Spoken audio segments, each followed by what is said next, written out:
Is your family dysfunctional? I'm a licensed therapist and I'm going to go over 7 signs of a dysfunctional family. Let's dive in. Number 1, the scapegoat. Every family has problems, but in dysfunctional families, one person takes all the blame, whether or not it's actually their fault. They're the easiest target, the one who's constantly criticized, dismissed, or punished. If something goes wrong, it's their fault. If someone else makes a mistake, they take the heat. Over time, the scapegoat starts to believe it. They internalize the idea that they're the problem, even when they're not. This can lead to self-doubt, guilt, and an overwhelming need to constantly prove themselves. Many scapegoats grow up with a strong drive for perfectionism, hoping that if they do everything just right, they'll finally gain approval. But in dysfunctional families, that approval never comes. Often, scapegoats are also the truth tellers in the family, the ones who recognize and call out dysfunction. This makes them even more of a target. Instead of addressing the real issue, the family shifts the blame onto the scapegoat, reinforcing their role as the problem. Scapegoats are often compared unfavorably to others, especially a favored sibling. Phrases like, "Why can't you be more like your brother?" or "You always mess things up" become a common theme in their childhood. This leads them to constantly second-guess themselves, struggle with self-worth, and often find themselves in toxic relationships that mirror their upbringing. What does this look like as an adult? Scapegoats often struggle with low self-esteem, imposter syndrome, and difficulty trusting their own judgment. They may enter relationships where they're constantly blamed for problems, simply because that dynamic feels familiar.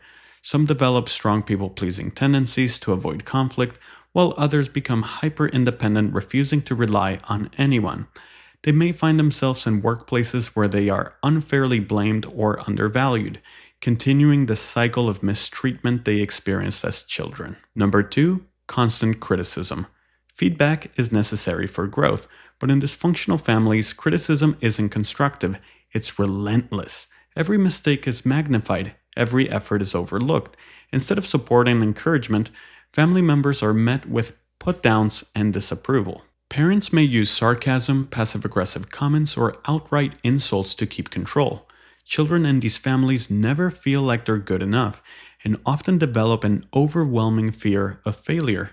Criticism in dysfunctional families isn't just about what you do, it's about who you are. Instead of saying, "You made a mistake," a dysfunctional parent might say, "You're so stupid, you'll never get anything right." Over time, this damages a child's self-concept, making them believe that they're inherently flawed. This kind of environment forces family members to walk on eggshells, terrified of saying or doing the wrong thing. They learn that mistakes aren't opportunities to learn, they are proof that they're not good enough. The result? Anxiety, low self-worth, and an overwhelming fear of failure. What does this look like as an adult? Chronic self-doubt, overanalyzing everything, and never feeling like you measure up. You may become a people pleaser, constantly seeking approval, or you might develop a harsh inner critic that tells you that nothing you do is ever good enough. Some individuals also avoid trying new things out of fear that they won't be perfect. This often leads to difficulties setting goals, constant comparison to others, and even a fear of success because they don't feel like they deserve it. Number 3, parentification. Parentification happens when a child is expected to take care of their parents' emotional or physical needs, rather than the other way around. This can take many forms. The child becomes the emotional support system for the parent. The parent relies on the child for validation, comfort, or even financial support. The child feels responsible for their parents' happiness, often hearing things like, "You should make me happy," or "If you love me, you'd spend time with me." Children in this role often grow up hyper-aware of other people's emotions. They learn to read subtle mood shifts, anticipate needs, and manage other person's feelings before their own. While this can create deep empathy, it's also exhausting. Parentified children may miss out on their own childhood because they were forced into an adult role too soon. They might have had to take care for younger siblings, handle household responsibilities, or emotionally support a parent who was struggling with mental health issues or substance abuse. What does this look like as an adult? You might become the therapist friend, always the one taking care of others but never getting the same support in return. You may struggle to set boundaries or feel guilty for prioritizing your own needs. Many parentified children also grow up to be overly responsible, feeling immense guilt whenever they try to relax or do something for themselves. They often attract emotionally needy partners and can become burnt out from always being the caregiver in their relationships. Number 4, favoritism. Parents may deny having a favorite, but when one child consistently gets more praise, affection, and privileges, the impact is undeniable. Favoritism can be based on gender, personality, achievements, or even a parent's unresolved trauma that makes them see the child as easier to love.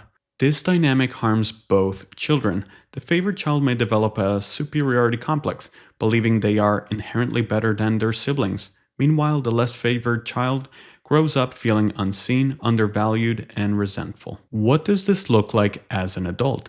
Difficulty trusting others, struggles with self-worth, and a tendency to compare themselves to others constantly. They may either become overly competitive, seeking approval through achievements, or struggle with feelings of inadequacy in all areas of their life. Number 5, triangulation. Triangulation occurs when one family member refuses to communicate directly and instead uses a third person to deliver messages, often to manipulate or control a situation.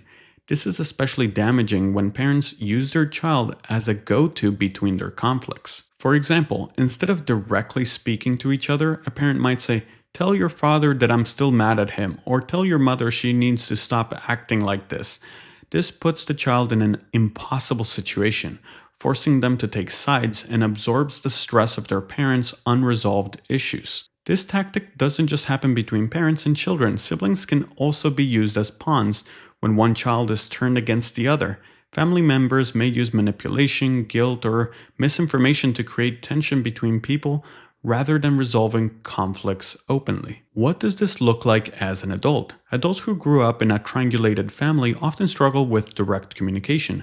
They might feel uncomfortable addressing issues head-on, avoid confrontation, or become overly involved in others' conflicts. They may also develop trust issues, feeling like people are always working behind the scenes rather than being honest with them. Number 6, enmeshment. Enmeshment occurs when family boundaries are so blurred that members lose their sense of individuality. Instead of allowing children to develop autonomy, enmeshed families make every decision as a unit. Personal space, privacy, and independent thinking are discouraged.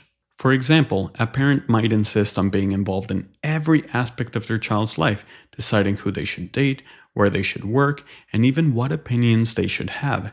In extreme cases, enmeshed parents see their child's successes as their own and take credit for them. Children in enmeshed families often feel guilty for wanting independence. They might be told things like, "Why would you move out? We're supposed to stay together," or "If you love me, you wouldn't keep secrets from me." This emotional entanglement prevents them from developing a strong sense of self. What does this look like as an adult? Adults from enmeshed families often struggle with decision-making because they were never allowed to develop their own preferences. They might feel guilty for setting boundaries or prioritizing their own needs. They may also find themselves in relationships where they feel smothered or controlled, as this dynamic feels familiar to them. Number 7, emotional neglect. While some forms of dysfunction are loud and obvious, emotional neglect is often silent, but just as damaging. Emotional neglect happens when parents provide a child's basic needs, food, shelter, clothing, but fail to offer emotional support, love, or validation. A child growing up in this environment may hear things like, "Stop crying, it's not a big deal. You are too sensitive. I don't have time for this right now." When a child's emotions are constantly dismissed, they learn to suppress their feelings. They start to believe their emotions are a burden, that asking for support is wrong. Over time, this can lead to emotional wounds that carry well into adulthood. Children in emotionally neglectful families may appear to have it all together on the outside because their basic needs are met, but inside, they often feel unseen, unheard, and alone. They may struggle to trust others with their feelings and believe that no one truly understands them. What does this look like as an adult? Adults who experience emotional neglect often struggle with identifying and expressing their emotions. They may feel emotionally numb or disconnected from others. They may also have trouble forming deep, meaningful relationships because they never learn how to rely on others for emotional support. Many emotionally neglected adults avoid vulnerability and struggle with self-worth. Some may overcompensate by becoming perfectionists, while others may withdraw from relationships altogether, fearing rejection or misunderstanding. If these signs apply to you and your family, I highly recommend seeking out professional help to help you recover, heal, and set boundaries so you can have healthier relationships moving forward. If you like this video, please give it a thumbs up, share, and subscribe to my channel.